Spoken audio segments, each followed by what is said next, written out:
8일 수요예배 하나님 앞에 올려드리겠습니다. 사도신경으로 우리의 신앙을 고백하시겠습니다. 나는 전능하신 아버지 하나님 천지의 창조주를 믿습니다. 나는 그의 유일하신 아들 우리 주 예수 그리스도를 믿습니다. 그는 성령으로 잉태되어 동정녀 마리아에게서 나시고 본디오 빌라도에게 고난을 받아 십자가에 못 박혀 죽으시고 장사된 지 사흘 만에 죽은 자 가운데서 다시 살아나셨으며 하늘에 오르시어 전능하신 아버지 하나님 우편에 앉아 계시다가 거기로부터 살아있는 자와 죽은 자를 심판하러 오십니다. 나는 성령을 믿으며 거룩한 공교회와 성도의 교제와 죄를 용서받는 것과 몸의 부활과 영생을 믿습니다. 아멘. 찬송가 321장 날 대속하신 예수께 하나님께 찬양드리겠습니다.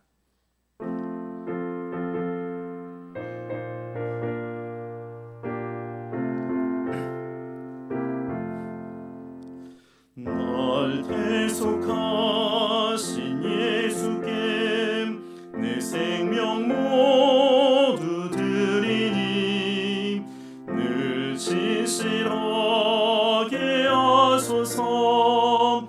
내 구주 예수여, 나 구주 위에 살리라. 내 기쁨 알려 없으리. 내 갈 길 인도하소서. 내 구주 예수여, 날 구원하신 예수를 일평생 의지하오니 날 영접하여 주소서. 내 구주 예수여, 나 구주 위에 살리라. 내 기쁨 알려 없으리. 내 갈 길 인도하소서. 내 구주 예수여, 주 십자가에 달리사 날 자유하게 했으니 내 몸과 마음을 주 위에 다스게 하소서. 나 구주 위에 살리라. 내 기쁨 알려 없으리. 내 갈 길 인도하소서. 내 구주 예수여.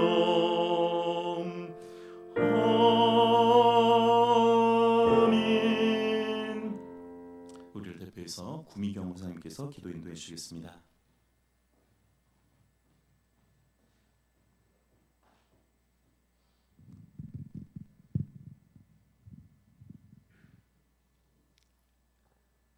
주님, 성전을 떠나 있는 동안 성전에서 드리는 예배의 시간이 기다려졌습니다. 이제 얼굴을 마주하며 예배 드리는 이 시간을 허락해 주시고 인도해 주신 주님, 감사와 찬송과 영광을 올려드립니다. 코로나19로 예상치 못한 참혹한 현실은 부족하고 연약한 저희들에게 큰 충격이었으며 혼란에 빠지기도 했습니다. 그러나 저희들을 사랑하시는 주님께서는 혼란스러워하는 저희들을 주님의 날개 안에 보호해 주시고 평안으로 인도해 주셨습니다. 주님 감사드립니다. 그럼에도 불구하고 보이는 것에 집착하며 마음을 빼앗겼던 어리석고 교만했던 저희들 주님 용서하여 주시옵소서.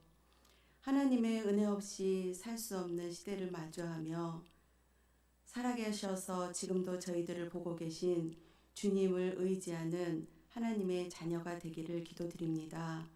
주님으로 인해 기뻐하고 기도하며 범사에 감사하는 예배자로 세워주시옵소서. 마음 놓고 전도하기도 힘든 이 시기이지만 성도 자신을 성전으로 세워주셨으니 각자 삶의 자리에서 예배를 회복하여 먼저 가정마다 믿음으로 든든하게 세워지게 하여 주시옵소서.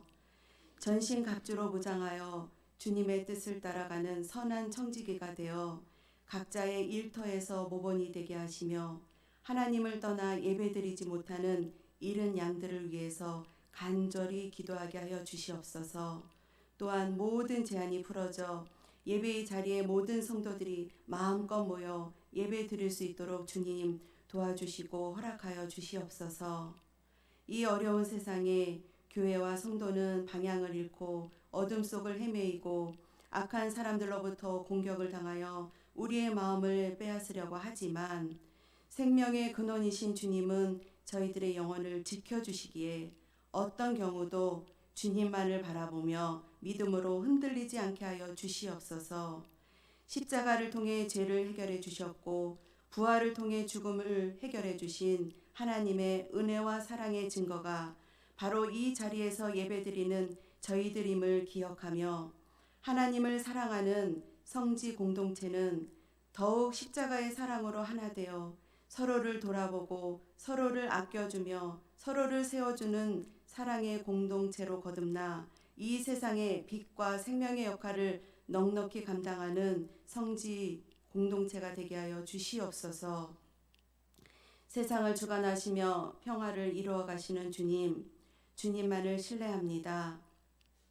울며 통곡하며 기도하였던 한나와 같이 저희들도 주님의 음성에 귀 기울이며 나라의 지도자를 위해 또 교회의 영적 지도자들을 위해 힘써 기도하며 성지교회 장로님을 비롯하여 온 성도들을 위해 합심해서 기도하는 공동체가 되게 하여 주시옵소서.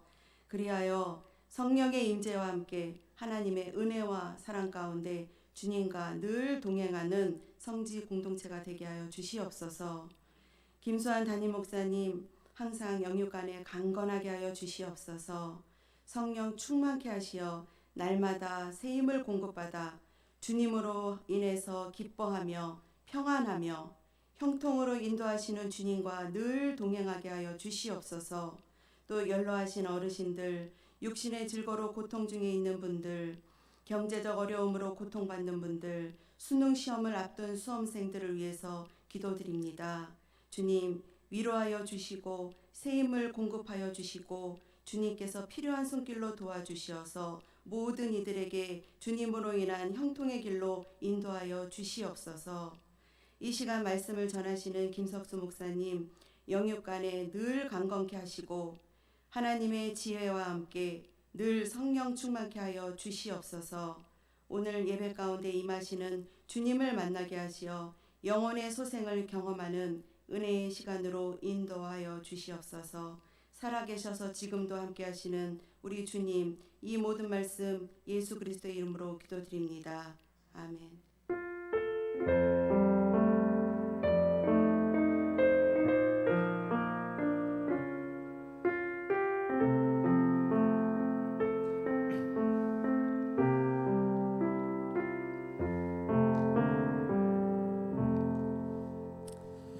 오늘 우리에게 주신 하나님의 말씀은 구약성경 역사서 중 사무엘상 1장에 있는 말씀 함께 보시도록 하겠습니다. 제가 보는 성경으로는 구약성경 408면에 있습니다. 사무엘상 1장 1절부터 마지막 절인 28절까지 함께 보도록 하겠습니다. 구약성경 408면에 있습니다. 한 절씩 교독하신 후에 마지막 절은 함께 읽도록 하겠습니다. 이 계시 말씀을 통해 하나님의 은혜를 청하기를 간절히 소망합니다. 에브라임의 산지 라마다임 소빔에 에브라임 사람 엘가나라 하는 사람이 있었으니 그는 여로함의 아들이요 엘리우의 손자요 도우의 증손이요 숲의 현손이더라.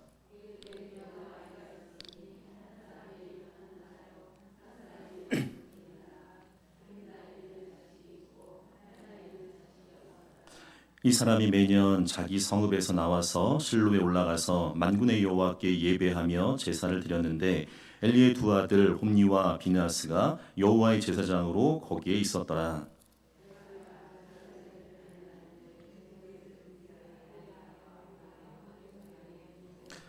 한나에게는 갑절을 주니 이는 그를 사랑함이라. 그러나 여호와께서 그에게 임신하지 못하게 하시니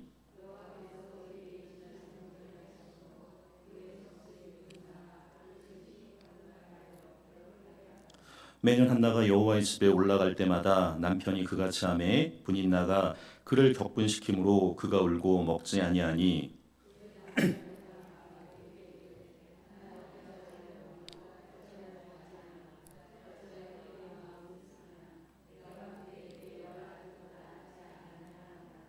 그들이 실로에서 먹고 마신 후에 한나가 일어나니 그때 제사장 엘리는 여호와의 전 문설주 곁 의자에 앉아 있었더라. 서원하여 이르되 만군의 여호와여 만일 주의 여종의 고통을 돌보시고 나를 기억하사 주의 여종을 잊지 아니하시고 주의 여종에게 아들을 주시면 내가 그의 평생에 그를 여호와께 드리고 삭도를 그의 머리에 대지 아니하겠나이다.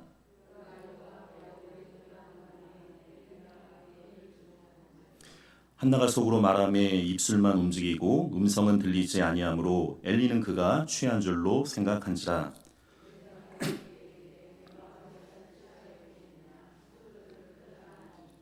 한나가 대답하여 이르되 내 주여 그렇지 아니하니이다. 나는 마음이 슬픈 여자라 포도주나 독주를 마신 것이 아니오 여호와 앞에 내 심정을 통한 것뿐이오니.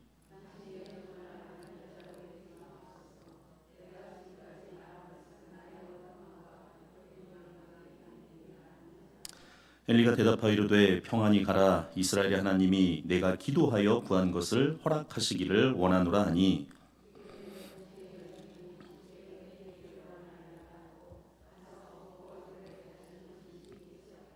그들이 아침에 일찍이 일어나 여호와 앞에 경배하고 돌아가 라마의 자기 집에 이르니라.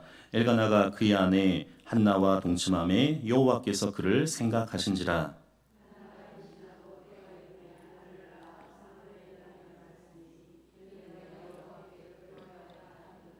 그 사람 엘가나와 그의 온 집이 여호와께 매년제와 서원제를 드리러 올라갈 때에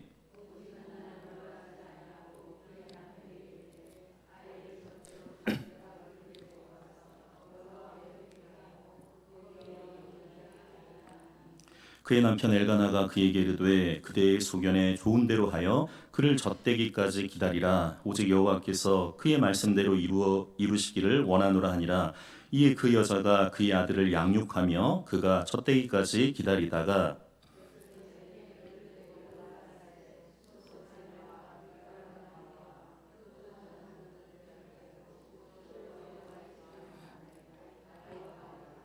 그들이 숫소를 잡고 아이를 데리고 엘리에게 가서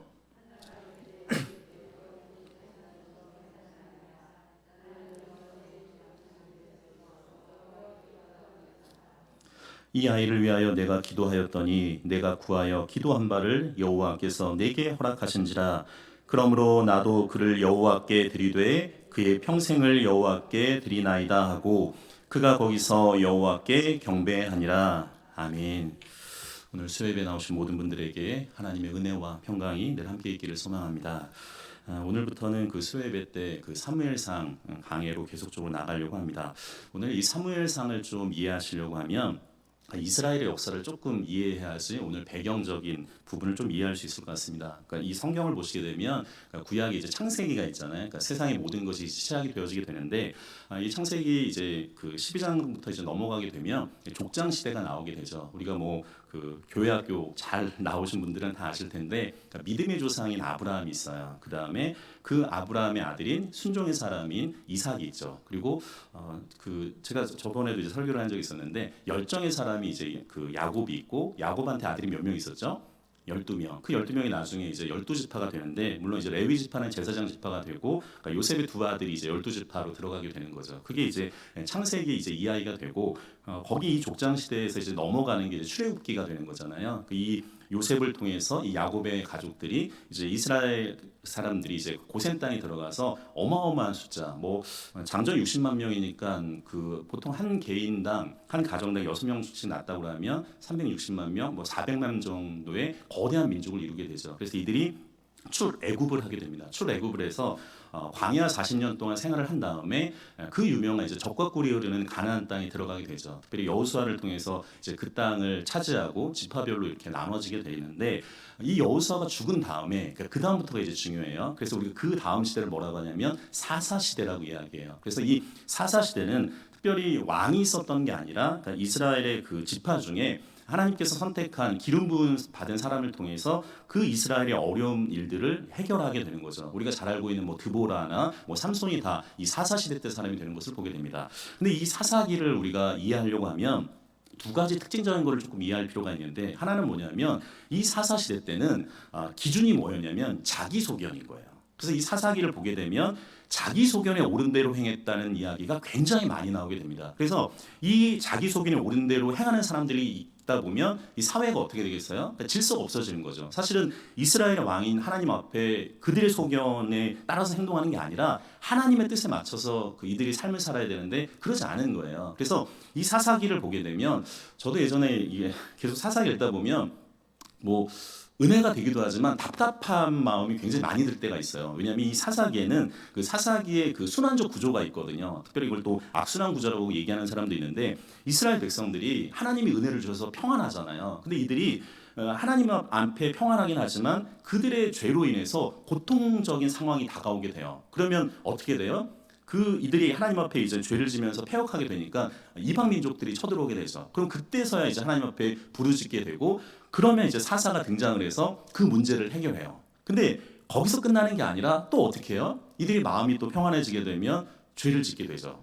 그러다 보면 이제 죄가 많아지게 되면 또 이방 민족이 쳐들어오게 되고 그러면 또 그때 회개하고 또 하나님 앞에 간구 부르짖으면 하나님이 또 이제 사사를 세워주는 거예요. 그래서 이 사사기가 계속적으로 그런 순환적인 반복이 있게 되는데 그걸 보다 보면 이 사람들이 도대체 좀 이렇게 올곧게 가지 왜 이렇게 순환적으로 삶을 살아갈까 그러니까 이런 답답함이 있어요. 근데 성경을 계속 읽고 묵상하다 보면 그게 우리의 모습일 수도 있겠다 그런 생각이 들어요. 그러니까 우리가 그리스도인이라고 이야기하지만 하나님이 나의 삶의 중심이 되는 게 아니라 내 소견대로 살아갈 때가 많이 있고 그 사사기적인 악순환이 우리에게 많이 있을 때가 있는 거죠. 오늘 특별히 이 사무엘상은 어디 배경이냐면 그 사사시대에서 왕정시대로 넘어가는 그 기점에 있어요. 그래서 굉장히 이 사무엘상이 중요한 부분이 되는 거죠. 특별히 이 사사시대 때는 이 땅이 이제 그 신정정치를 벌여진 완전 이제 황폐한 땅이 되어지게 되잖아요. 그래서 하나님께서 이제 그 유명한 왕들을 세워주게 됩니다. 이게 첫 번째 왕이 누구냐면 잘 아시는 사울이죠. 그리고 그 다음에 다윗이 등장하게 돼요. 그래서 이 성경은 다윗이 굉장히 중요한 사람이 되는 것을 보게 됩니다. 특별히 이 왕정 정치는 그냥 왕정 정치가 아니에요. 특별히 이걸 신정주의적 왕정 정치라고 얘기하는데 하나님께서 기름 부음 받은 사람. 그러니까 이 사무엘이 사울에게 기름을 부어주잖아요. 그리고 또 다윗에게도 하나님께서 기름 부어주는 것처럼 하나님께서 선택하고 기름 부어준 사람을 통해서 그 나라를 통치하게 되는 거죠. 그러니까 사사시대 때는 그 사사가 이제 본인의 역할을 끝나게 되면 자신의 뭐 자녀로 연결되는 게 아니라 이 신정주의적 그 왕정 정치는 그 가문으로 연결이 되어지게 돼요. 그래서 다윗이 죽은 다음에 그 아들 누가 왕이 되죠? 솔로몬이 그렇게 이제 연결되어지게 되는 거죠. 근데 오늘 이 사무엘상을 보게 되면 조금 이렇게 의아한 게 하나가 있어요. 우리가 창세기, 출애굽기, 레위기, 민수기, 신명기, 그다음에 뭐가 있죠? 여호수아. 그다음에 뭐가 있어요? 사사기, 그다음에 룻기잖아요. 근데 룻기를 잘 보시게 되면 룻기 마지막 장 4장 22절을 보게 되면 뭐라고 되어 있냐면 오벳은 이셋을 낳고 이셋은 다윗을 낳았더라. 그러면 이게 지금 룻기는 사실은 그 의미 있는 책 중에 하나가 되는 이유가 뭐냐면 이 다윗 왕의 그 가문에 대한 이제 소개가 나오게 되는 거잖아요. 그러니까 이 룻기가 만약에 42장 4장 22절에 마지막에 다윗을 낳았더라. 그러면 오늘 사실은 사무엘상에서는 누가 등장해야 돼요? 다윗이 사실은 등장해야지 그 스토리상으로는 그게 맞는 거잖아요. 근데 오늘 성경을 보시게 되면 이 다윗이 등장하는 게 아니라 사무엘이 특별히 등장하게 되고 그 사무엘이 낳기 전에 누가 등장하냐면 기도했던 한나 이야기가 나오는 것을 보게 돼요. 왜 그럴까? 보시게 되면 이게 하나님의 방법인 거죠. 이게 지금 곧바로 그 세상 같은 경우에는 그 난세 영웅이라고 이야기해서 뭔가 이렇게 세상이 어려우면 막 영웅설화가 이렇게 막 등장하기도 해요. 그러니까 예를 들면 뭐 그리스 로마 신화 같은 경우에 뭐 반인 반수로 막 한쪽은 신이고 한쪽은 인간의 모습, 헤라클레스가 막 그런 거잖아요. 그리고 우리나라 삼국 시대를 보게 되면 이상하게 그 나라를 세운 사람들은 다 아래서 태어나요. 주몽도 아래서 태어나게 되고 박격버섯도 이 박이라는 게 사실은 박 모양으로 태어나서 이제 알이 났다고 얘기하고, 제가 이제 김씨인데 김해 김씨거든요. 근데 김해 김씨의 그 시조를 보게 되면 김수로 왕이라고 하는데 여기는 가야 쪽이에요. 근데 이게 여기는 알이 하나가 아니라 6개예요. 6개 중에 이제 제일 큰 알이 나오게 이제 뭐 김수로 왕 뭐 그렇게 이야기하게 되는데, 이게 세상은 그렇게 이야기하지만 오늘 성경을 잘 보시게 되면 하나님의 역사 속에서는 이게 영웅이 등장하는 게 아니라 이 하나님의 사람들을 준비하는 사람들이 먼저 등장한다는 게 굉장히 우리한테는 큰 의미가 있게 되는 거죠. 특별히 우리가 하나님의 거룩한 역사를 이루려고 했을 때는 기다림이 필요해요. 사랑하는 성도들, 우리는 뭔가 한 번에 이렇게 딱 잘 됐으면 좋겠다 이런 생각이 들게 되는데, 성경을 보게 되면 믿음을 통한 기다림이 있는 것을 보게 됩니다. 저는 이 사무엘상을 보게 되면 한편은 전 여러 가지 감정이 드는데, 저희 아내가 있어서 참 그런데 왜냐면 저희가 이제 아이를 되게 어렵게, 뭐 저희가 나중에 들었더니 각 가정마다 이게 쉽게 아이를 낳은 가정도 있지만 중간에 이렇게 조산한 가정도 있고, 또 이렇게 형이 있었지만 또 이렇게 동생이 있었던, 나중에 그런 얘기를 들은 적도 있어요. 저도 제 밑에 여동생이 하나가 있는데 그 2살 차이인데 나중에 어머니한테 들었는데 제 밑에 원래 동생이 하나가 했는데 이제 아이가 이렇게 그 어려움을 당해서 이제 없었다는 얘기를 들은 적이 있어요. 그러니까 그만큼 이게 남성하고 여성하고 조금 다르지만 여성은 이게 생명인 거잖아요. 그래서 이 아이를 출산하는 것 자체가 굉장히 뭐 여러 가지 스토리를 많이 담고 있게 되는데, 저희도 하여간 그 오랜 기간 동안에 힘든 적이 참 많이 있었죠. 그때 이 그 말씀을 받던 기억이 나요. 그러면서 막 여러 가지 눈물을 흘렸던 기억도 많이 나는데, 근데 그 오랜 기간 동안 모르겠어요. 저한테 주신 하나님의 말씀 뭐였냐면 기다림이었어요. 그냥 기다림이 아니라, 특별히 저는 이제 제가 목사니까 말씀을 통해서 하나님 저희 기다림의 그 메시지를 주셨는데, 그 하박국 2장 3절과 4절을 보게 되면 그런 얘기가 나와요. 하나님의 정한 때가 있다고 이야기해요. 이거를 이제 신학적으로 이야기하면 중간 시대라고 이야기하는데, 우리가 뭔가 원하는 게 있는데 아직은 되지 않은 그런 상태를 중간 시대라고 이야기해요. 그러니까 누구에게나 다 중간 시대가 있게 되는 거죠. 특별히 이제 수험생들은 지금 이제 시험이 얼마 남지 않았는데 이번 주에 뭐 수시 보는 친구들도 있고 좀 있으면 정시 보는 친구들도 있지만, 본인들이 이제 대학을 가길 원하지만 아직은 안 간 상태잖아요. 이게 이들한테는 중간 시대가 되고, 지금 오늘 한나한테도 그런 거예요. 본인이 엄마가 되고 싶은데 아직 되지 못한 상태. 그러니까 누구에게나 다 중간 시대가 있죠. 근데 그때 저에게 주셨던 하나님의 말씀은 하나님의 정한 때가 있다는 거예요. 나중에 오늘 이 사무엘상에서도 그 때가 이르매라는 이제 하나님의 말씀이 나오게 되는데, 누구에게나 정한 때가 있다는 거예요. 그러니까 이게 내가 하나님 기도한다고 우리가 기도해야겠지만 하나님의 어떤 시간표를 갖다가 내 마음대로 이렇게 움직이려고 하는 게 아니라 하나님의 정한 때를 우리가 기다릴 필요가 있어요. 그리고 그 하박국에서 뭐라고 얘기했냐면 기다리라는데 그냥 기다리는 게 아니라 사실은 가로가 있는데 소망 중에 기다리라는 거예요. 그런데 소망이라는 말은 기본적으로 안에 믿음이 있는 거잖아요. 그러니까 믿음을 가지고 그 신실하신 하나님 앞에 기다리는 거죠. 그러면 하나님께서 뭐라고 얘기하냐면 오직 의인은 믿음으로 말미암아 살리라는 말씀이 나오게 되는 거죠.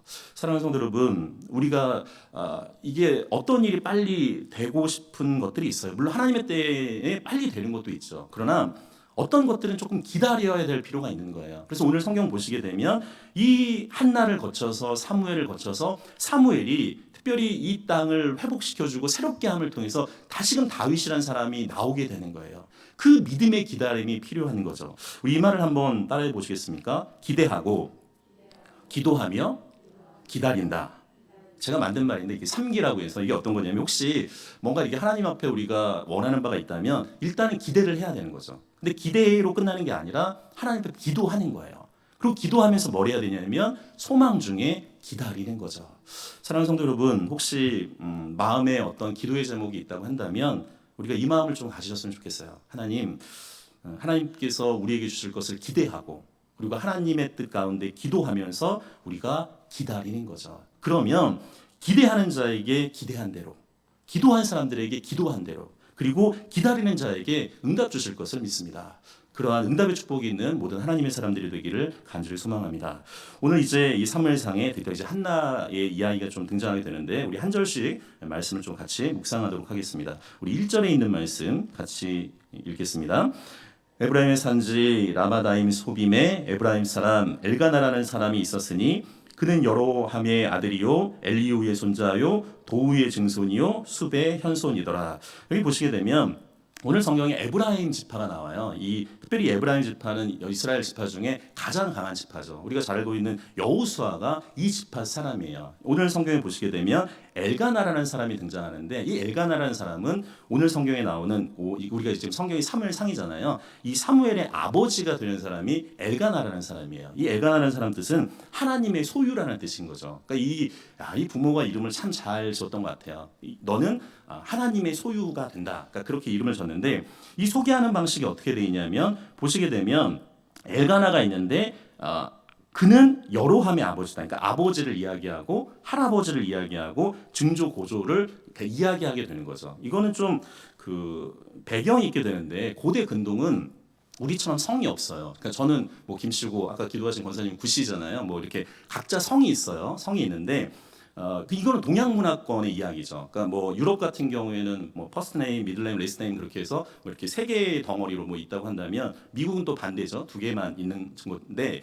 고대 근동 같은 경우에는 이게 성이 없는 거예요. 뭐 김씨, 이씨, 박씨가 없고 그냥 이름만 있게 되는 거죠. 그러니까 그러다 보면 이름이 우리나라 사람도 저희 딸이 서현이지만 이름이 흔하더라고요. 이렇게 보니까 찾아보면 이렇게 흔한 이름들이 굉장히 많은데 그렇게 될 경우에는 구별을 해줘야 되잖아요. 그러니까 우리는 그래도 성을 조금 따니까 몇 개가 좀 구별이 되는데 구별이 안 되기 때문에 이 구별을 두 가지 방법으로 하는데 하나는 뭐냐면 지역의 이름을 따요. 그러니까 예를 들면 예수란 이름은 우리가 잘 알고 있는 그 예수님으로 뭐 이렇게 고유명사처럼 이야기했지만 호세아도 사실 구원이라는 뜻이거든요. 그러니까 이 이름이 흔한 이름이 굉장히 그 시대 때 많았던 거예요. 그래서 구별하기 위해서 우리가 예수님 앞에 뭐라고 붙이냐면 나사렛 예수. 물론 이제 예수님이 베들레헴에서 태어났지만 계속 성장한 곳이 나사렛이기 때문에 그 지역명을 따기도 하고 아니면 그 아버지의 이름을 또 이렇게 붙이기도 해요. 그러니까 뭐 이렇게 우리가 보통 베드로 이름이 시몬인데 바요나 시몬이라고 얘기했을 때 바라는 누구누구의 아들인 거죠. 그러니까 이 엘가나라는 이름도 사실은 많이 있었던 것 같아요. 근데 그 아버지는 누구고 할아버지는 누구고 이러면서 이제 이 사람이 누군지를 분류해 주는 거죠. 그러나 오늘 성경 보면 특이하게 아버지, 할아버지, 증조, 고조까지 얘기했다면 그만큼 이 가정이 믿음의 명문가라고 이야기할 수 있게 되는 거죠. 우리가 보통 아브라함의 하나님, 이삭의 하나님, 야곱의 하나님이라고 한 것처럼 그래서 이 믿음의 가정 가운데 하나의 이제 사건이 벌어지게 됩니다. 우리 2절에 있는 말씀 같이 읽겠습니다. 그에게 두 아내가 있었으니 한 사람은 한나요, 한 사람은 분인나라. 분인나에게는 자식이 있고 한나에게는 자식이 없었더라. 자, 이 훌륭한 명가인데 지금 두 명의 여성이 나와요. 한 사람의 이름은 한나라는 이름인데 이 이름의 뜻은 매력이 있다. 그러니까 그런 뜻인 거예요. 그래서 한나라는 이름이 참 뭐 우리나라뿐만 아니라 뭐 서구에도 굉장히 한나라는 이름이 많아요. 이름이 참 좋은 뜻이 있는데 여기 또 한 명의 여성이 등장합니다. 이름이 뭐예요? 분인나예요. 근데 이름 자체의 뜻이 뭐냐면 다산을 하는 거예요. 이름이. 그러니까 이름 자체가 벌써 생명을 잘 잉태하는 그런 뜻이 담겨져 있는데 근데 오늘 이 성경을 우리가 봤을 때 그냥 엘가나와 한나와 분인나의 가정의 이야기로만 보게 되면요, 우리가 조금 생각을 협의적으로 하게 되는 거죠. 우리가 지금 새벽에 사실은 호세아서를 계속 보고 있는데 이 호세아는 한 개인의 이야기뿐만 아니라 호세아가 특별히 음행한 여인 고멜과 결혼 생활을 해요. 사실은 이 선지자는 순결한 처녀와 결혼을 해야 되는데 이 음행한 고멜과 결혼할 뿐만 아니라 그래서 아이를 낳고 또 고멜이 이게 계속 방송에 나가서 좀 그런데 이게 바람이 나갖고 이렇게 막 떠나가는데 호세아가 그걸 또 이렇게 데리고 와요. 이게 남편 심정이 얼마나 답답하겠어요. 왜 선지자가 이런 불행한 결혼 생활을 성경에 기록했을까? 이유는 뭐냐면 이게 예언서의 상징적인 행동인 거죠. 이 불행한 결혼 생활을 통해서 이 북이스라엘이 하나님이신 그 남편이 하나님을 떠난 그 모습을 상징적으로 나오는 모습이에요. 오늘도 이 성경에는 사실은 그런 이스라엘의 여러 가지의 모습들이 담겨져 있어요. 오늘 성경 보시게 되면 그냥 한나가 아이가 없구나 이렇게만 보는 게 아니라 이 한나는 어떻게 보면 한 이스라엘의 모습을 상징하게 되는 거죠. 그래서 이 한 가정을 통해서 특별히 사사시대 때의 이스라엘의 가정의 모습을 보게 되는 것을 보게 됩니다. 이 지금 아까 전에 제가 설명드렸지만 이 이스라엘이 겉으로는 출애굽을 하고 광야 생활을 하고 가나안에 입성을 해서 정복을 해서 나름대로 좋은 위대한 나라가 되어졌는데 지금 오늘 성경 보시게 되면 성경에 보면 한나에게는 뭐가 없었다고 얘기해요? 자식이 없었더라. 그러니까 지금 이게 사사시대에 어떻게 보면 이스라엘을 상징해주는 이야기예요. 그런데 이 자녀가 없다는 건 어떤 건가요? 미래가 없다는 거예요. 소망이 없다는 거야. 지금 이스라엘은 지금 그런 모습을 이야기하게 되는 것을 보게 됩니다. 특별히 제가 이 말씀을 보면서 우리도 계속적으로 기도해야 될 게 뭐냐면 지금 코로나19로 인해 갖고 이게 예배드리는 게 참 쉽지 않은 상황이잖아요. 그래도 기성세대들은 적어도 70년대, 80년대 부흥의 시대를 경험했기 때문에 하나님에 대한 확고한 믿음들이 있어요. 저도 뭐 그 시대를 경험했기 때문에 뭐 수련회나 뭐 또 여러 가지 은혜를 통해서 지금 제가 뭐 목회자길까지 가게 된 하나님의 역사가 있는데 정말 우리가 더 많이 기도해야 될 건 뭐냐면 다음 세대들이에요. 지금 청소년들이요, 저희가 믿었을 때 그 복음류라고는 전혀 다릅니다. 제가 예전에 그 고등부할 때 한번 밤 10시에 그 대치동에 간 적이 있었는데 일부러 갔어요. 그 10시에 그 엄마와 뭐 아빠 차들이 그렇게 많이 온다고 그래서 봤더니 정말로 그 차가 어마어마하게 오더라고요. 그 학생들이 그렇게 많은데도 불구하고 그 아이들이요, 대학교는 가는데 기독교는 안 가요. 그 믿음이 지금 방향성이 지금 더 힘든 시대에 와 있는 거예요. 만약에 이 한국 교회가 지금 좋은 교회로 끝나는 게 아니라 다음 세대들이 더 하나님의 교회에 와야 되는 거잖아요. 지금 오늘 이스라엘 상황들이 사실 그런 상황인 것을 조금 인지해 볼 필요가 있습니다. 계속적으로 말씀 보겠습니다. 3절에 있는 말씀입니다. 같이 읽겠습니다. 이 사람이 매년 자기 성읍에 나와서 실로에 올라가서 만군의 여호와께 예배하며 제사를 드렸는데 엘리의 두 아들 홈니와 비느하스가 여호와의 제사장으로 거기에 있었더라. 자, 여기 보시게 되면 이 엘가나가 실로에서 이제 그 예배를 드리기 위해서 매년 순례를 하게 돼요. 어떻게 보면 이게 지금 개인적인 사적인 순례로 보여요. 이게 왜 의미가 있냐면 지금 사무엘상 1장에 보게 되면 이 엘가나가 예배를 드리기 위해서 나오는 모습이 오늘 이제 3절에도 나오지만 7절, 21절에 나와요. 그러니까 세 번이 등장하게 돼요. 이 사사시대는 자기의 소견에 옳은 대로 행했던 시대예요. 그러니까 영적으로 굉장히 암흑 시대였는데 그럼에도 불구하고 이 엘가나 가정은 하나님 앞에 예배자로 살아갔다는 게 굉장히 우리한테는 큰 의미가 있게 되는 거죠. 오늘 성경 보시게 되면 특별히 중요한 말이 나오게 되는데, 자, 이 엘가나 가정이 지금 매년 자기 성을 나와서 실로에 올라가서 그 다음에 예배를 드리는데 어떤 하나님께 예배를 드려요? 만군의 여호와라는 말이 나와요. 근데 이 말이 굉장히 중요한 말입니다. 왜냐하면 이 말이 여기에 처음 등장하거든요. 이 만군의 여호와라는 말이. 이 만군의 여호와라는 말은 말 그대로 만군은 군대잖아요. 이 군대를 이끄시는 하나님이라는 거예요. 특별히 이 사무엘서를 보시게 되면 하나님이 군대를 이끄시는 그 하나님으로 등장을 해요. 우리가 이 사무엘도 나중에 이 블레셋이 있었을 때 그 전쟁에서 승리하게 됐을 때 만군의 하나님의 이름으로 이기게 되고, 사울도 마찬가지죠. 다윗도 평생 군인으로 살아가게 되잖아요. 그 만군의 하나님을 의지하고 살아가게 되는 것을 보게 됩니다. 그래서 다윗의 그 어투를 보게 되면 만군의 여호와라는 말이 계속적으로 등장하게 돼요. 그래서 이 말이 나중에 뭐 이사야나 예레미야나 나중에 그 스가랴부터 말라기까지 계속 등장하게 되는 말이 되는 거죠. 특별히 선지자는 대조적으로 여호와의 날, 그러니까 심판의 하나님에 대해서 강조하는 반면에 오늘 이 성경을 보게 되면 만군의 하나님에 대한 이야기를 이야기하는 것을 보게 돼요. 사랑하는 성도 여러분, 우리가 영적 전쟁이나 뭔가 이렇게 어려움이 있었을 때 우리 힘으로 싸울 때는 힘들잖아요. 그러나 만군의 여호와 이름으로 영적인 승리나 다른 것들에 대해서 이길 수 있게 되는 거죠. 혹시 영적인 어려움이나 힘든 것이 있다면 그 만군의 여호와 이름으로 승리하는 귀한 하나님의 사람들이 되기를 간절히 소망합니다. 오늘 성경 보시게 되면 대조적으로 이제 등장하는 가문이 있는데 이게 어떻게 보면 드라마로 치면 복선이에요.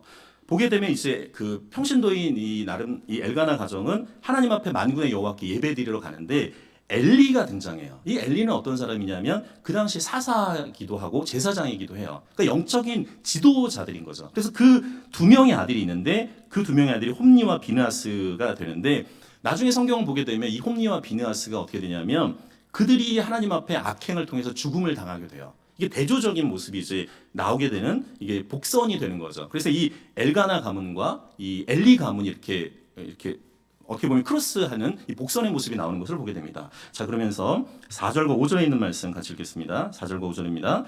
엘가나가 제사를 드리는 날에는 제물의 분깃을 그의 아내 분인나와 그의 모든 자녀에게 주고 한나에게는 갑절을 주니 이는 그를 사랑함이라.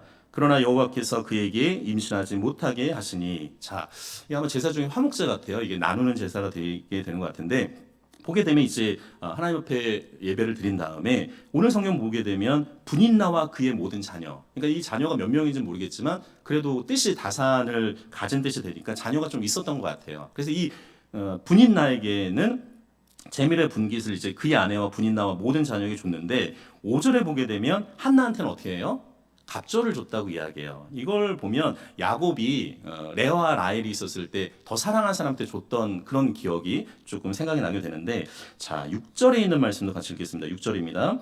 여호와께서 그에게 임신하지 못하게 하심으로 그의 적수인 분인나가 그를 심히 격분하게 하여 괴롭게 하더라.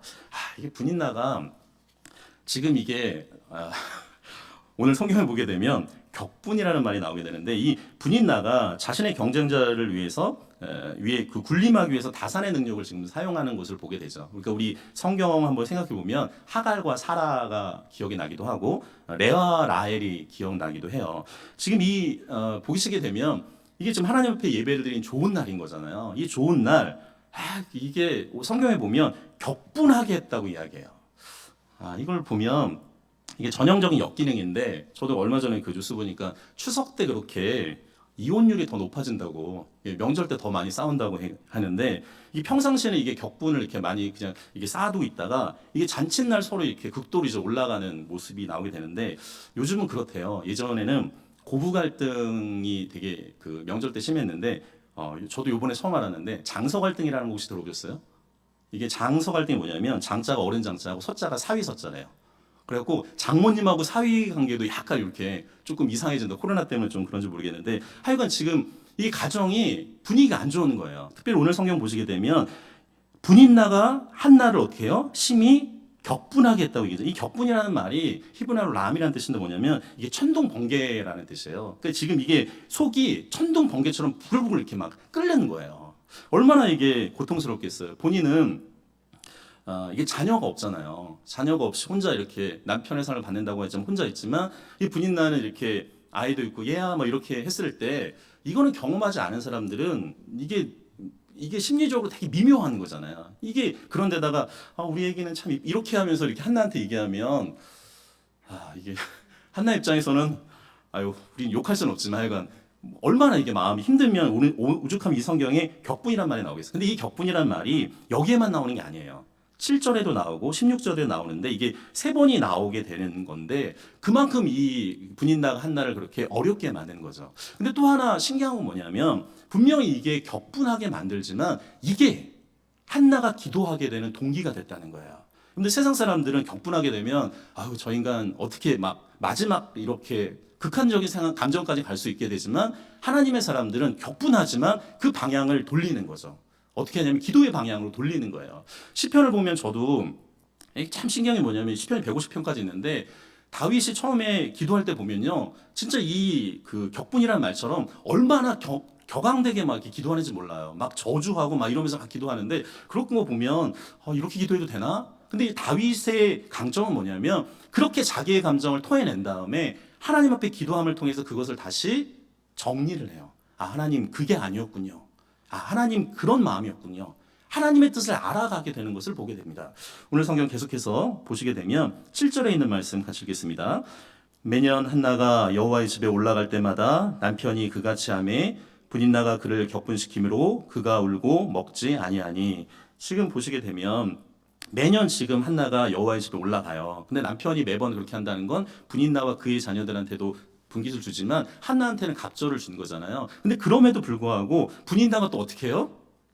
격분시키는 거예요. 그러니까 지금 이 한나가 그것 때문에 마음이 또 너무 힘드니까 울면 뭐 이게 밥 생각도 없는 거죠. 이제 그렇게 되는 지금 상황이에요. 자, 그랬더니 8절 말씀 읽겠습니다. 8절입니다.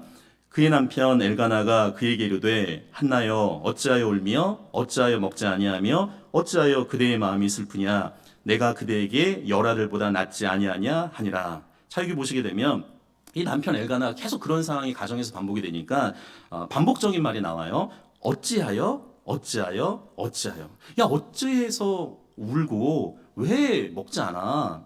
왜 슬퍼? 그리고 그 다음에 뭐라고 하냐면 내가 여자들보다 낫지 않아? 그럼 여러분 반응 어떠실 것 같아요? 속으로 그렇게 생각하시죠. 우리 자녀가 낫지. 지금 좀 결혼생활 하신 분들은 다 그런 거 마음 있잖아요. 제가 아내한테 아무리 그렇게 얘기해도 저희 딸이 더 낫겠다는 그런 마음이 있는데 이게 지금 전형적인 남편들의 모습인 거예요. 이게 남자와 여자의 차이가 있는 거죠. 좀 여담이지만 그 존 그레이가 쓴 화성에서 온 남자와 금성에서 온 그 여자를 보게 되면 저는 그 책을 보고서 참 그럴 수 있겠구나. 이게 남자 여자가 정말 다르다는 거예요. 이게 같을 것 같지만 서로 별이 다르다는 거예요. 특별히 이제 좀 정리를 해보면 남자는 그 파워지향적이거든요. 그러니까 힘이 굉장히 중요한 위치고 여자는 관계지향적인 게 굉장히 중요하죠. 그래서 이 남자들이 그 듣고 싶은 말이 어떤 거냐면 인정해주는 말이에요. 그러니까 남자는 인정해주면요 정말 모든 것을 다 내줄 수 있어요. 근데 여자분들은 사랑하다 이쁘다 하잖아요. 이게 남자들이 약간 슬픈 게 뭐냐면 이게 그 한자를 보게 되면 이게 밭전자의 힘력자잖아요. 그러니까 밭에서 힘을 쓰는 사람이 남자인데 제가 한 번 더 해석을 해보면 이게 밭전자를 보면 입구자가 4개가 있어요. 그러니까 적어도 이불 4명을 먹여 살릴 수 있는 능력이 있어야지 남자로 인정받는 이 시대 얼마나 힘들겠어요. 그래서 여러분들 초등학교 때 남자들한테 파워는 뭔지 아십니까?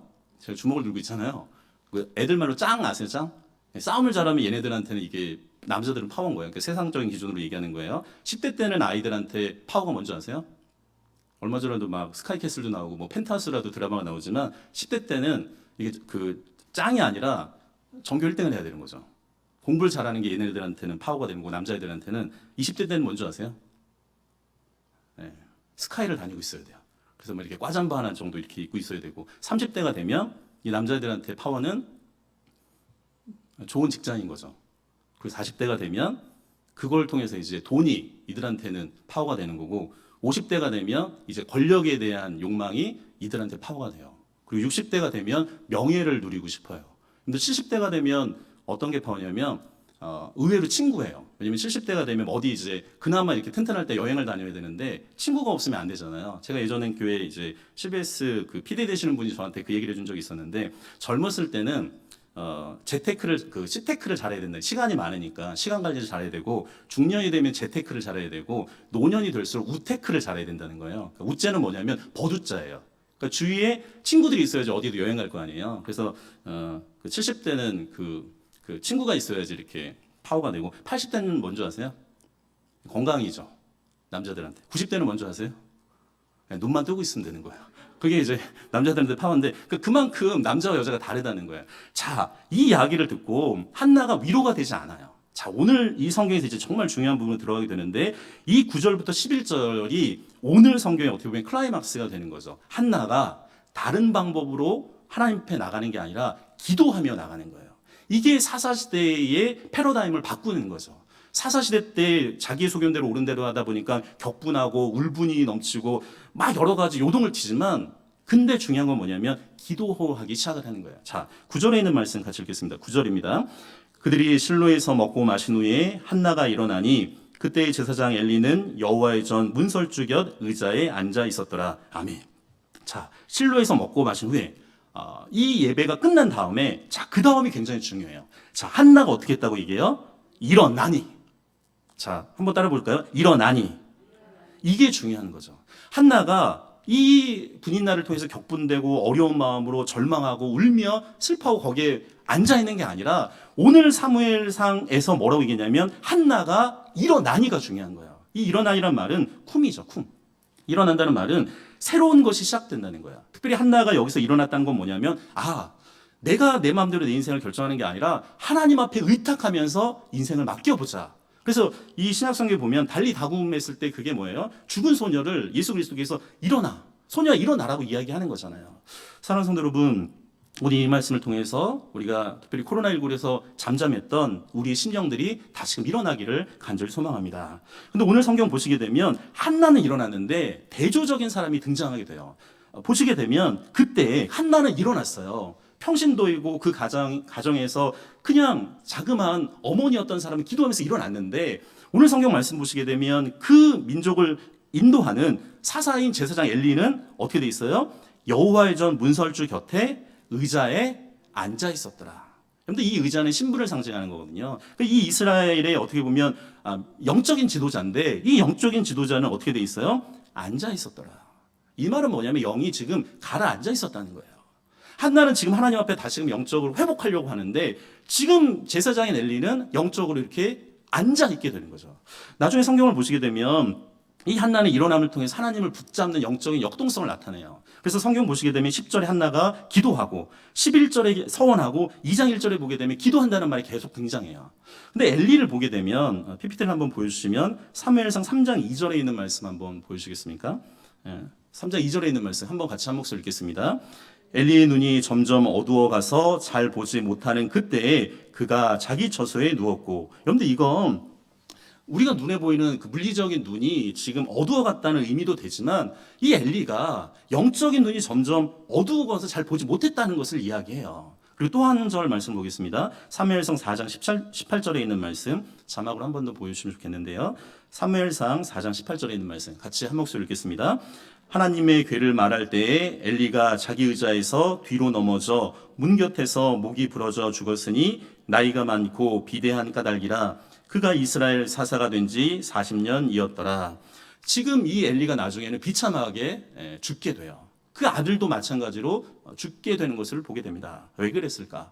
이 한나는 기도하면서 일어났는데 민족의 지도자인 이 영적인 지도자가 앉아 있었다는 거예요. 저는 이 말씀이 저한테도 무섭고 떨림으로 다가오게 되는데 한국교회 특별히 목회자들 그리고 당회나 지도자들이 정말로 기도하면서 깨어있지 않게 되면 이런 모습이 나타날 수 있게 되는 거죠. 그래서 특별히 우리가 무엇보다도 그 교회 목회자들 그리고 장로님들을 위해서 함께 기도할 필요가 있어요. 그분들이 늘 영적으로 깨어있을 필요가 있게 되는 거죠. 자, 한나가 이제 기도하게 됩니다. 우리 10절에 있는 말씀 같이 읽겠습니다. 한나가 마음이 괴로워서 여호와께 기도하고 통곡하며. 자, 여기서 마음이 괴롭다는 건 이제 마라테라는 뜻인데 원래 원형은 마르라는 뜻이에요. 이게 지금 어떤 의미가 담겨져 있냐면 분인날을 통해서 그 격분됐잖아요. 그러니까 이게 지금 인간관계에서 오는 상처와 갈등으로 하는 고통이 나와 있는 거죠. 나중에 룻기에 보면 나오미가 그 남편이 죽고 그 자녀들이 죽은 다음에 본인 땅에 돌아와서 뭐라고 하냐면 자신의 이름을 마라라고 이야기하잖아요. 그 말이 여기에 지금 담겨져 있는 거예요. 지금 이 한나가 하나님 앞에 일어났긴 했지만 그 감정이 처음에는 너무 괴로웠어요. 그리고 오늘 성경에는 뭐라고 했냐면 괴로워서 끝났으면 한나가 안 됐을 거예요. 근데 한나가 한나 된 이유는 그 다음 뭐라고 돼 있어요? 기도했다는 거예요. 하나님 과연 이 과정 속에 하나님이 나에게 원하는 뜻이 무엇입니까를 다시 한번 하나님 앞에 간구한 거죠. 자, 그리고 그냥 기도한 게 아니라 어떻게 기도했어요? 통곡했다는 거예요. 하나님, 내가 매년마다 이렇게 예배에 와서 맨날 이런 이야기를 들어야 되고 왜 저에게는 이 사랑하는 자녀가 없게 되나요? 그 여러 가지의 마음들, 복합적인 마음들을 지금 하나님 앞에 솔직하고 정직하게 자신의 내면을 하나님 앞에 드러내는 거죠. 여러분 여기에서 보시게 되면 우리가 기도할 때 하나님과 나와의 기도일 때는 정직하게 하나님 앞에 기도하는 게 정말로 중요한 거죠. 그래서 오늘 이 성경의 가장 클라이막스 되는 부분 중에 하나인데 우리 11절에 있는 말씀 같이 읽겠습니다. 11절입니다. 서원하여 이르되 만군의 여호와여 만일 주의 여종의 고통을 돌보시고 나를 기억하사 주의 여종을 잊지 아니하시고 주의 여종에게 아들을 주시면 내가 그의 평생의 그를 여호와께 드리고 삭도를 그의 머리에 대지 아니하겠나이다. 아멘. 오늘 성경에 다시 한번 등장하죠. 뭐라고 얘기하냐면 만군의 여호와라고 이야기해요. 만군의 여호와. 이 만군의 여호와는 모든 군대의 하나님이잖아요. 능력의 하나님이잖아요. 그 능력의 하나님이 나를 도와달라고 이야기해요. 근데 이 성경을 보시게 되면 조금 이게 질문을 던질 수 있는 게 뭐냐면 지금 한나가 본인한테 자녀를 달라고 이야기하면 만군의 여호와라고 사실은 이야기하기보다는 창조의 하나님 아니면 생명의 하나님으로 사실 기도해야지 논리적으로는 좀 맞게 되거든요. 근데 오늘 성경 보시게 되면 왜 만군의 여호와라고 했을까? 이거는 아까 전에도 이야기했지만 이 한나의 개인적인 상황이 아니라 이스라엘 상황 속에서 우리가 이것을 좀 해석해 볼 필요가 있는 거죠. 지금 이 이스라엘이 가나안에 들어왔는데 지금 나라가 갈기갈기 찢기져진 상태예요. 그러니까 에브라임이 아까 나왔지만 에브라임과 유다 사실 중간에만 지금 이스라엘이 굉장히 작아져 있는 상태예요. 그리고 아까 전에 봤지만 엘리 제사장이 민족의 어떻게 보면 영적인 지도자인데 이 영적인 지도자가 영적인 무감각 속에 있어요. 이 상황 속에서 누가 중요하냐면 만군의 하나님이 우리를 구원해 주시지 않으면 이 문제를 해결할 수 없다는 사사기적인 상황이 여기 안에 담겨져 있게 되는 것을 보게 됩니다. 자, 그리고 오늘 성경 보시게 되면 이게 그 반복되는 말이 있어요. 지금 보시게 되면 계속 그 한나가 뭐라고 얘기하죠? 주의 여종, 주의 여종, 주의 여종. 이걸 3번을 반복해요. 그러니까 이 사무엘상 1장에 보게 되면 반복이 계속 나오게 되는데 한나의 마음이 아까 전에 격분이라는 말이 몇 번 등장하냐면 3번 등장하잖아요. 그리고 엘가나가 정말 못 모르고 나면 되지 않겠어? 그래서 어찌하여 이렇게 3번을 또 등장하게 되는 어떤 그런 표현들이 나오게 되는데 여기서 한나가 주의 여종이라고 이야기하는 의미에는 자기의 정체성이 담겨져 있는 거예요. 아, 나는 하나님의 종이다. 종은 권한이 없는 거잖아요. 지금 오직 주인 되신 하나님께 모든 것을 맡기는 순종의 마음이 달려져 있는 거죠. 자, 한나의 기도를 보세요. 한나의 기도가 첫 번째는 뭔가요? 주의 여종을 이야기하면서 고통을 돌보시고 나를 기억해 달라고 이야기해요. 아, 이 말이 히브리 말로 자카르란 말인데 이건 기억하다는 말이에요. 하나님의 백성을 기억하고 생각해 주십시오. 이 히브리어에서 굉장히 히브리어로 굉장히 많이 나오는 말인데 기억해 달라는 거예요. 근데 우리가 기도할 때 하나님 제가 너무 지금 힘든 상황인데 이 고통을 돌봐주시고 나를 기억해 주십시오. 그렇게 기도하는 거죠. 그리고 두 번째 보면 주의 여종을 잊지 말아 달라고 이야기해요. 그런데 이 말이 왜 중요하냐면 하나님이 나를 기억해 주고 잊지 않게 되면 나를 잊지 않고 기억하시는 하나님께서 그 기도를 어떻게 해요? 들어주신다는 거예요. 그래서 이 말이 되게 중요한 거죠. 그리고 오늘 구체적으로 기도하는 것을 보게 됩니다. 구체적으로 기도해요. 뭐라고 하냐면 아들을 주시면 내가 그의 평생에 그를 여호와께 드리고 삭도를 그의 머리에 대지 않겠나이다. 근데 우리가 기도할 때 막연하게 기도하면요, 막연한 응답이 와요. 그럼 기도할 때 구체적으로 할 필요가 있습니다. 하나님 그냥 은혜를 주세요 그러면요, 은혜는 우주적인 언어이기 때문에요, 응답도 우주적으로 오기 때문에 이게 됐는지 안 됐는지 몰라요. 그래서 구체적으로 기도할 필요가 있는 거죠. 오늘 한나는 구체적으로 기도해요. 누구를 달라고 해요? 아들을 좀 주셨으면 좋겠습니다. 근데 그 아들을 주시면 내가 그의 평생에 그를 여호와께 드리겠습니다. 그리고 그 다음 뭐라고 되냐면 삭도를 그의 머리 되지 않는다고 얘기해요. 이게 머리라는 말이 히브리 말로 롯이라는 말인데, 근데 이 신체 부분 중에 가장 중요한 부분이 머리잖아요. 그래서 우리나라 분들도 머리 함부로 만지지 않게 하잖아요. 우리가 기도할 때도 특별히 중요한 기도를 받을 때는 안수 기도 받을 때 어디를 받아요? 머리를 통해서 받죠. 그러니까 이게 사람이 손을 잡고 이렇게 기도해 주는 거랑 내가 머리로 이렇게 했을 때 정말로 달라요. 그래서 이 머리는 사람의 신체의 가장 중요한 부분이고 권위를 상징하는 거죠. 그래서 이게 지금 이 서원에는 뭐가 있냐면 나의 모든 존재를 지배하시는 그 하나님께 이 아이를 드리겠다는 인정권신이 담겨져 있어요. 자, 그러면서 오늘 성경 말씀 12절과 13절에 있는 말씀 같이 보겠습니다. 12절과 13절입니다. 그가 여호와 앞에 오래 기도하는 동안에 엘리가 그의 잎을 주목한즉 한나가 속으로 말하매 입술만 움직이고 음성은 들리지 아니하므로 엘리는 그가 취한 줄로 생각한지라. 여기 기가 막힌 이야기가 나오는데 지금 성경은 계속 대조를 해요. 한나는 일어나서 하나님 앞에 가까이 나가는 기도의 사람으로 나가는 반면에 엘리는 이게 영적인 사람이 되는 게 아니라 영적인 무지가 더 드러나는 모습이 나오는 것을 봐요. 지금 한나가 어떻게 기도하냐면 10절에 기도하고 뭐 했다고 했어요? 통곡했다고 얘기했잖아요. 그럼 그 소리가 들리죠. 그리고 오늘 성경 보시게 되면 12절에 보게 되면 한나가 어떻게 기도해요? 여호와 앞에 오랫동안 기도해요. 여기 기도의 어머니들이 너무 많으시니까 우리가 통곡하고 오랫동안 기도하면 목이 어때요?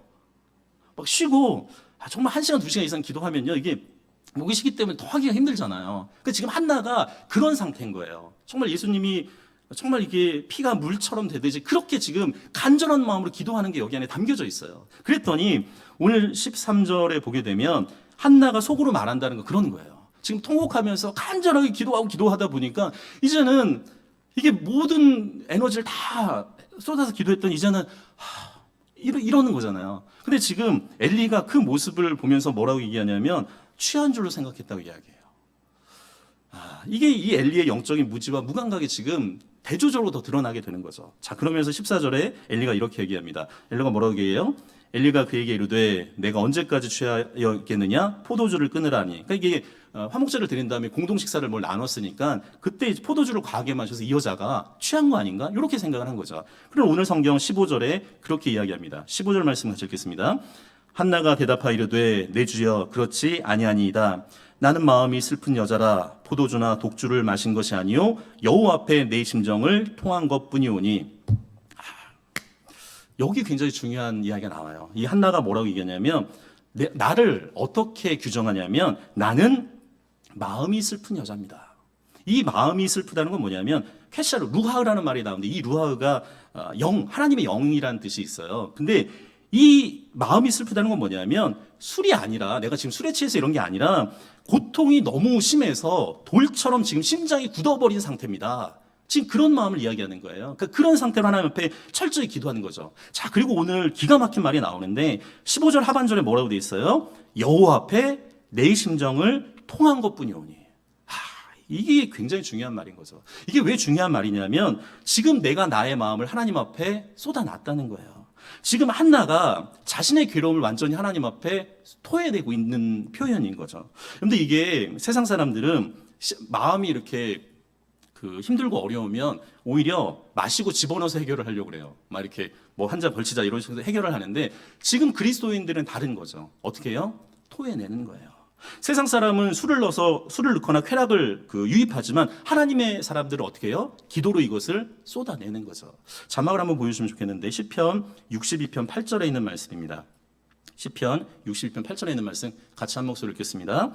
백성들아 시시로 그를 의지하고 그의 앞에 마음을 토하라. 하나님은 우리의 피난처시로다. 아멘.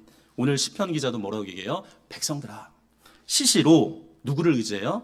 그를 의지하고 그의 앞에 마음을 토하라고 얘기해요.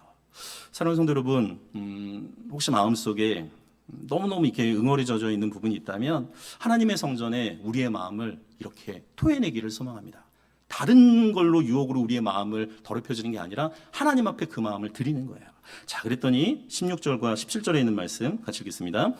당신의 여종을 악한 여자로 여기지 마옵소서. 내가 지금까지 말한 것은 나의 원통함과 격분됨이 많기 때문이다 하는지라. 엘리가 대답하이로되 평안히 가라. 이스라엘 하나님이 내가 기도하여 구한 것을 허락하시기를 원하노라. 평안히 가라. 이 제사장이 축복의 말을 하게 돼요. 사실 이 엘리가 지금 약간 무한해서 하는 그런 말투의 어감도 사실은 있어요. 그러나 하나님의 사람을 통해서 평안히 가라고 이야기해요. 너에게 그 기도가 샬롬으로 임해질 것이다. 자, 그러면서 오늘 18절에 있는 말씀 같이 읽겠습니다. 18절입니다. 이르되 당신의 여종이 당신께 은혜 입기를 원하나이다 하고 가서 먹고 얼굴에 다시는 근심빛이 없더라. 아멘. 오늘 성경 하반절에 뭐라고 되냐면 다시는 근심빛이 없더라. 그런데 이게 기도 응답받은 자의 모습이에요. 근데 우리가 하나님 앞에 기도함을 통해서 이런 기도에 응답받는 하나님의 사람들이 되기를 간절히 소망합니다. 오늘 성경에 이제 한나가 응답을 받았어요. 우리 20절에 있는 말씀 한번 읽을까요? 20절입니다. 한나가 임신하고 때가 이름에 아들을 낳아 사무엘이라 이름하였으니 이는 내가 여호와께 그를 구하였다 함이더라. 때가 이름에 하나님의 정하신 시간표에 하나님의 경륜 속에 이 사무엘이 태어나게 돼요. 자, 오늘 마지막 26절부터 28절까지 있는 말씀 보고 오늘 말씀을 마무리하려고 하는데 결론적인 이야기입니다. 우리 26절부터 28절까지 있는 말씀 같이 읽겠습니다. 한나가 이르되 내 주여 당신의 사심으로 맹세하나이다. 나는 여기서 내 주 당신 곁에 서서 여호와께 기도하던 여자라. 이 아이를 위하여 내가 기도하였더니 내가 구하여 기도한 바를 여호와께서 내게 허락하신지라. 그러므로 나도 그를 여호와께 드리되 그의 평생을 여호와께 드리나이다 하고 그가 거기서 여호와께 경배하니라. 이 부분이 왜 중요하냐면 한나가 기도응답을 받았잖아요. 근데 많은 사람들은 그렇게 기도응답을 받으면 거기서 끝이에요. 이게 그 시험 때가 되면 안 보이던 분들이 새벽 기도를 나오기 시작을 해요. 그러면 문제가 있어서 오신 건 알아요. 근데 이게 또 수능이 끝나면 그분은 또 교회에 또 새벽에 안 나타나 오세요. 문제가 이제 본인이 해결이 됐으면 그 다음에는 하나님을 찾지 않는 거죠. 오늘 근데 이 한나, 기도의 사람 한나는 어떻게 되냐면 그 사무엘을 하나님 앞에 서원한 대로 어떻게 하냐면 드릴 뿐만 아니라 계속 기도의 어머니로 살아가요. 그래서 오늘 성경 말씀 보시게 되면 26절에 한나가 이르되 내 주여 당신의 사심으로 맹세하나이다. 그러면서 오늘 성경 보시게 되면 기도 그게 몇 번 나와요? 3번.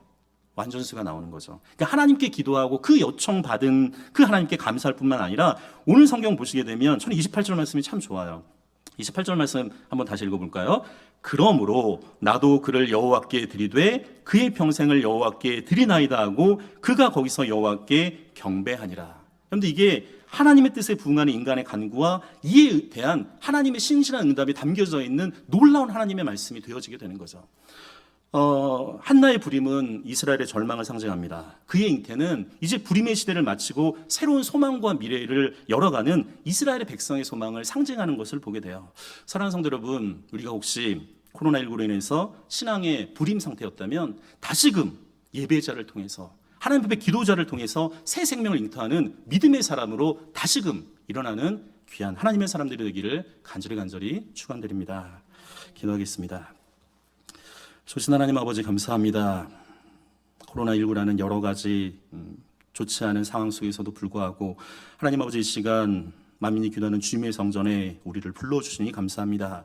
하나님 아버지 우리가 삶을 살아가다 보면 답답하고 우리를 격분케 하는 여러 가지 많은 일들이 있습니다. 하나님 아버지 그랬을 때 우리의 혈기를 부리는 것이 아니라 하나님 앞에 기도함으로 나아갈 수 있도록 인도하여 주옵소서. 한나처럼 기도하고 응답받고 하나님 앞에 믿음의 사람으로 나아가기를 간절히 소망합니다. 하나님 아버지 오랜 기간 동안 우리가 기도의 사람으로 살아왔습니다. 멈춰졌던 기도의 제목들 다시 한번 하나님 앞에 아뢰 수 있게 하여 주시고 하나님 아버지 기도함을 통하여서 우리가 더 하나님의 사람이 되어져 나갈 수 있도록 인도하여 주옵소서. 특별히 성지교회를 사랑하신 하나님 아버지 담임 목사님 늘 영육간의 강건함으로 주님께서 인도하여 주시고 주일날 말씀을 통해서 이 성지교회가 더욱더 말씀으로 새로워진 교회가 될 수 있도록 인도하여 주옵소서. 말씀과 기도와 성령의 역사 가운데 하나님 아버지 우리가 부림의 시대를 살아가는 것이 아니라 새 생명을 잉태하는 성지교회로 더욱더 비상하기를 간절히 원하오며 주 예수 그리스도 이름으로 기도드리옵나이다. 아멘. 찬송가 365장 하나님께 찬양 드리겠습니다. 365장입니다.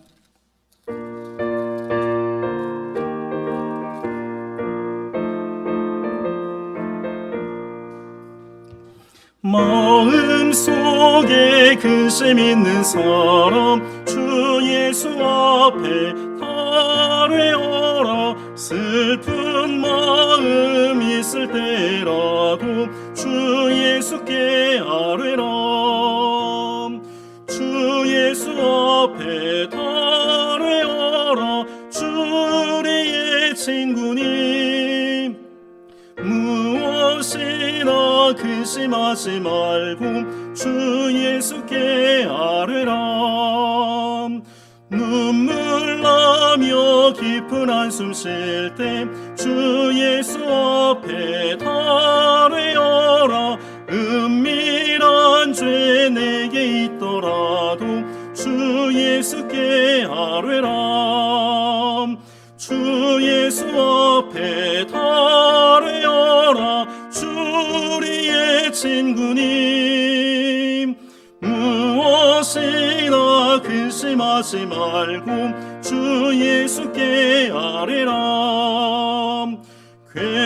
괴로움과 두려움 있을 때 주 예수 앞에 아뢰어라. 내일 일을 염려하지 말고 주 예수께 아뢰라. 주 예수 앞에 아뢰어라. 주 우리의 친구님 무엇이나 근심하지 말고 주 예수께 아뢰라.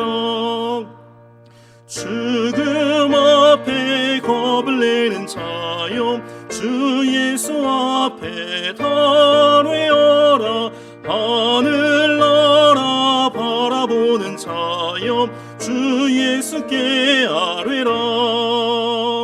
주 예수 앞에 아뢰어라. 주 우리의 친구님 무엇이나 근심하지 말고 주 예수께 아뢰라. 기도하겠습니다. 이전 우리 주 예수 그리스도의 은혜와 하나님의 그 크신 사랑과 성령의 교통하심이 기대하고 기도하고 기다림을 갖기를 소망하는 사랑하는 귀한 성지교회 모든 하나님의 사람들과 이 아름다운 성지교회와 이 나라 이 민족 위에 이제부터 영원토록 함께 있기를 간절히 축원드리옵나이다. 아멘.